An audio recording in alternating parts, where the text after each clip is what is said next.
Celebrities Giovanna Fletcher gushed about being able to interview Kate Middleton for her Happy Mum Happy Baby podcast in February. Detailing the change to chat with the Duchess of Cambridge with Shane Ritchie on Monday night's show, she joked she might have fallen in love with the royal. The author, 35, described Kate as being divine and so elegant as she reflected on their talk, after Shane had asked who she'd interviewed for the podcast. Giovanna gushed about the Duchess of Cambridge, saying they were originally meant to chat for just 45 minutes, which was extended to 90 minutes because they had so much to talk about.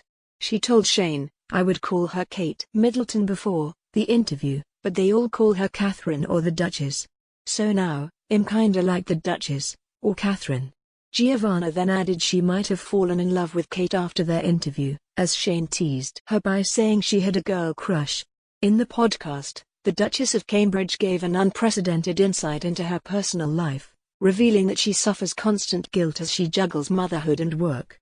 In one of the most intimate interviews ever given by a senior royal, she shared her anxieties and doubts about parenting, including battling mummy guilt and worrying about falling short in her parenting to George, Charlotte and Louis.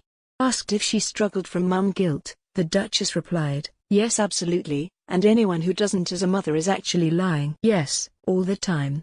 Kate, who has a nanny, Maria Teresa Torrian-Borrello, said during the podcast, "There's such a pull, but I am such a hands-on mum, and whatever you're doing you want to make sure you're doing the uttermost best job you can for your children."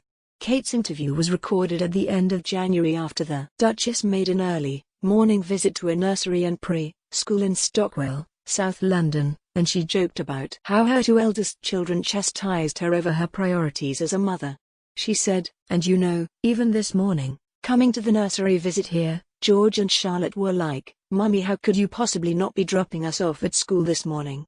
But no, it's a constant challenge. You hear it time and time again from mums.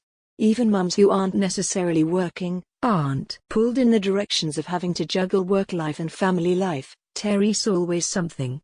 Kate added, "and always sort of questioning your own decisions, and your own judgments, and things like that, and I think that starts from the moment you have a baby."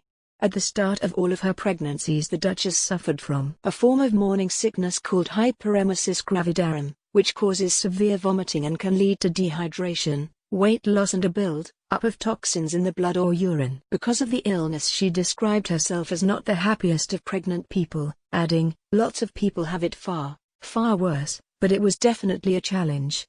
Not just for me but also for your loved ones around you." The Duchess went on to say, "You know, William didn't feel he could do much to help, and it's hard for everyone to see you suffering without actually being able to do anything about it."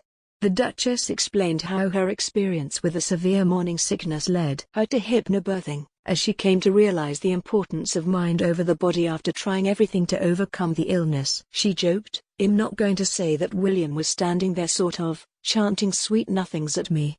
He definitely wasn't. I didn't even ask him about it, but it was just something I wanted to do for myself. I saw the power of it, really, the meditation and the deep breathing and things like that they teach you in hypnobirthing, when I was really sick, and actually I realized that this was something I could take control of, I suppose, during labor. It was hugely powerful."